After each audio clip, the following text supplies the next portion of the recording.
do livro 10 em diante, ele vai falar não mais sobre quem ele era. E aí a coisa se torna, na minha opinião, muito mais interessante agora. Ele vai falar agora de quem ele é, depois da conversão, depois da experiência de Deus, de salvação, de experimentar uma mudança que faz com que toda a sua vida ganhe um novo sentido, um novo trajeto. E esse texto que vocês têm em mãos é o texto que abre esse livro 10. Essa parte da narrativa das confissões em que ele vai dizer para Deus não mais o que ele era e o que ele fez, mas o que ele é e o que ele faz.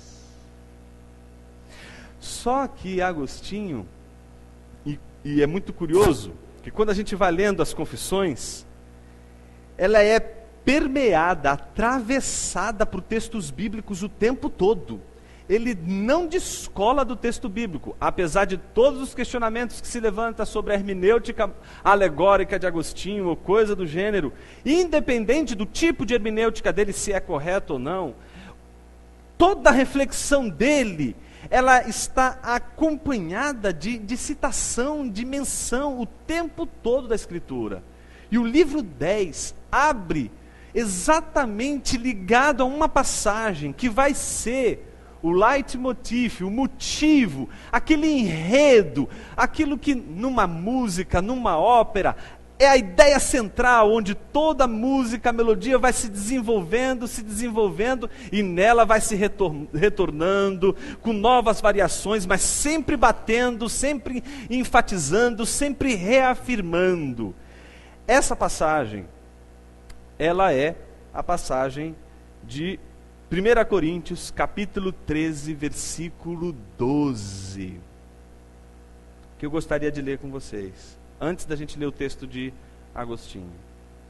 Como Agostinho lê esse texto? Ele lê da seguinte maneira: porque agora vemos como por um espelho, de modo obscuro, mas depois veremos face a face. Agora conheço em parte, mas depois conhecerei plenamente, como sou plenamente conhecido. Ele divide em primeiro dois momentos: um presente e um futuro. O que ele fala do presente, do agora? De que agora, no presente, vemos como por um espelho. Qual é a caracterização deste ver como por um espelho? A obscuridade. Se você tiver em sua mente agora o espelho que você tem em sua casa, você não vai entender o que Agostinho está dizendo, e muito menos o que Paulo disse. Porque nem Paulo e nem Agostinho enxergaram ou tiveram um espelho como o seu. O seu espelho não existe na época deles. O que existe na época deles e que funciona como um espelho é um metal muito sujo, muito riscado, e que dificilmente você tem a nitidez como você tem nos nossos espelhos hoje. Mas ainda assim era melhor você ter aquele espelho que mostra a visão toda obscura, toda distorcida, do que você não ter o espelho. Entendeu isso que eu estou falando? Então, primeira coisa, o que ele está pensando, e aqui muito mais próximo de Paulo do espelho de Paulo do que do nosso espelho, é de que o que nós temos agora é essa visão, por meio desse espelho, que não revela nitidez, não nos dá nitidez. O que é um espelho?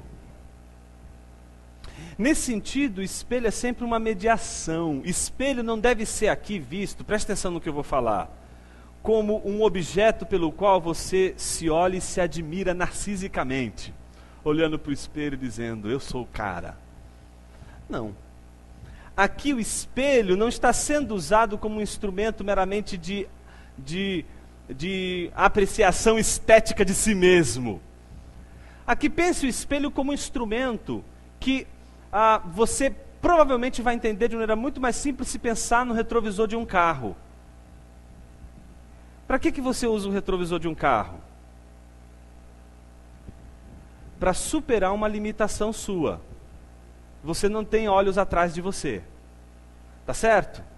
Então você não consegue enxergar ao mesmo tempo o que está na sua frente e o que está atrás. Ao mesmo tempo, você não consegue enxergar isso, a não ser que seja por um espelho. Então você precisa de um instrumento, você precisa de uma mediação, você precisa de um mediador. Esse mediador vai ser o espelho.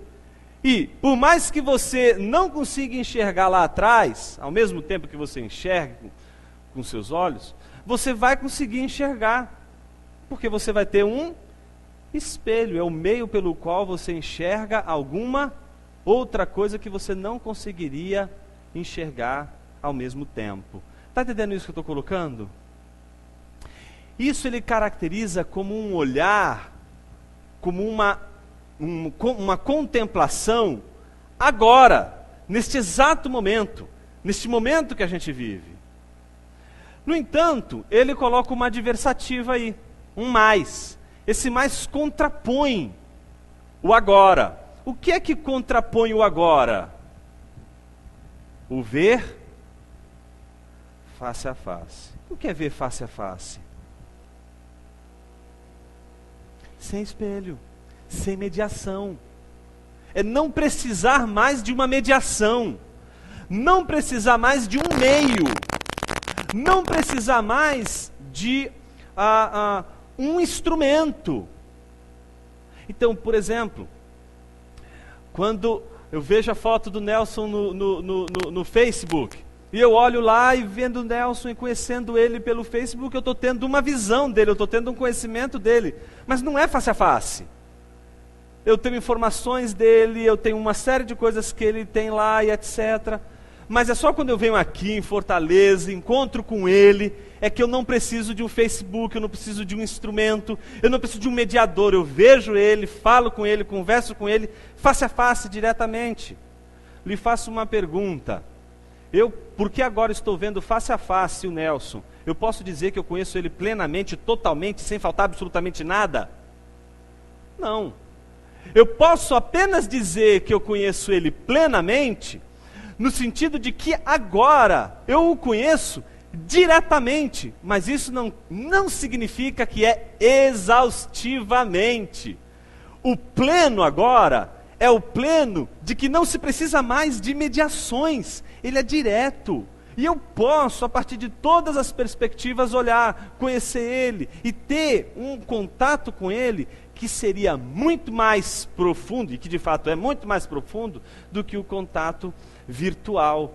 Ou seja, o que é virtual não substitui o real. O conhecimento real, ele é sempre mais profundo que o conhecimento virtual.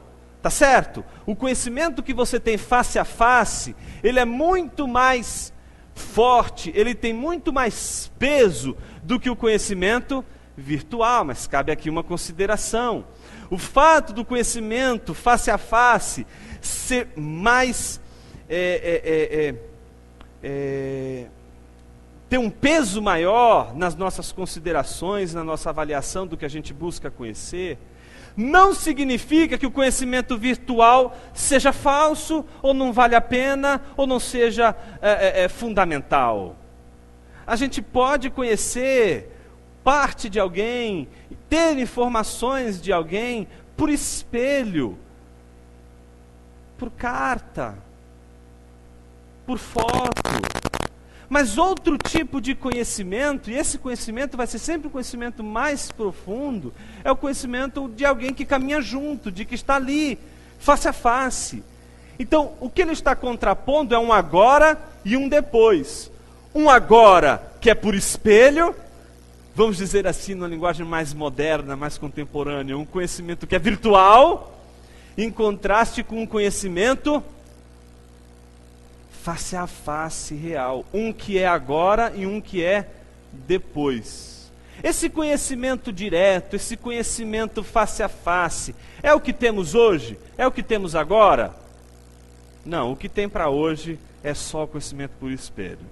Amanhã, depois, será um outro dia. Mas agora, neste exato momento, o nosso conhecimento, a nossa inteligência, ela só consegue ver através de. Está entendendo isso? Ele vai, obviamente, como processa o pensamento judaico-cristão na sua origem, sempre mexendo com paralelismos, para reforçar o que foi dito. Então, a mesma coisa vai ser dita com outras palavras. Agora conheço em parte, ou seja, ele vai mostrar que esse conhecimento virtual, ele é um conhecimento em parte, em contraste com outro conhecimento que é pleno. E óbvio, pelo que a gente já disse aqui, esse pleno jamais pode ser entendido como exaustivo. Tá certo?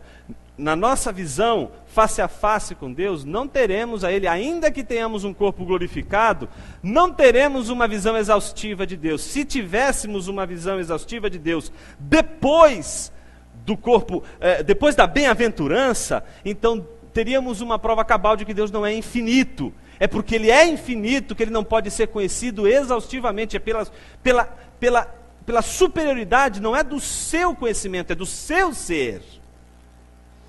Então, o conhecer Deus face a face, conhecer plenamente, tem a ver aqui com conhecimento que é sem mediação, que é direto, que é infinitamente incomparável com o conhecimento que a gente tem por meio de um espelho, ou um conhecimento que a gente diria um conhecimento parcial.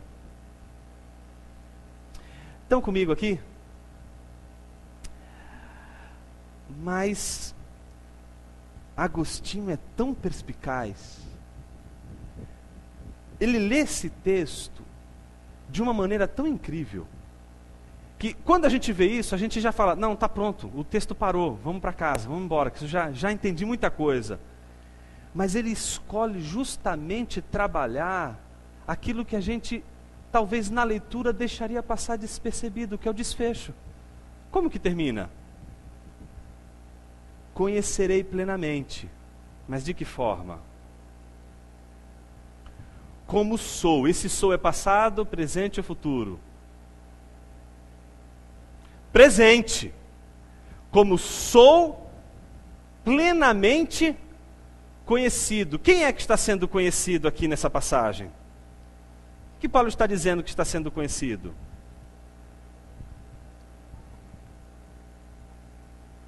Nós conheceremos plenamente, tal como agora, não é depois, é agora, no estado presente de vida, você e eu é conhecido por Ele. O contraste é fundamental aqui. A virtualidade, o espelhamento, a parcialidade, a finitude no conhecimento fica do lado dos homens, mas nunca do lado de Deus. Deus não vê você através de espelhos. Deus não vê você através de um mecanismo virtuoso. Deus conhece, vê e contempla você diretamente, face a face. Presta atenção, olha para mim, não pisca. É porque Ele te conhece assim, que a tua inteligência já é humilhada. É só por isso. É só porque Ele conhece você agora, assim, que só por isso, só porque Ele te conhece face a face agora, que a sua inteligência já é humilhada. Que a minha inteligência, a nossa inteligência, a inteligência humana, já está numa condição de humilhação. A sua pergunta, obviamente, deve ser a seguinte: por que, Jonas? Essa é a resposta que eu quero dar durante toda essa semana. Porque o fato de Deus nos conhecer, eu não estou falando do conhecimento que você tem de Deus, mas o fato de Ele nos conhecer plenamente, nos humilha. Porque o conhecimento que Deus tem de nós nos humilha.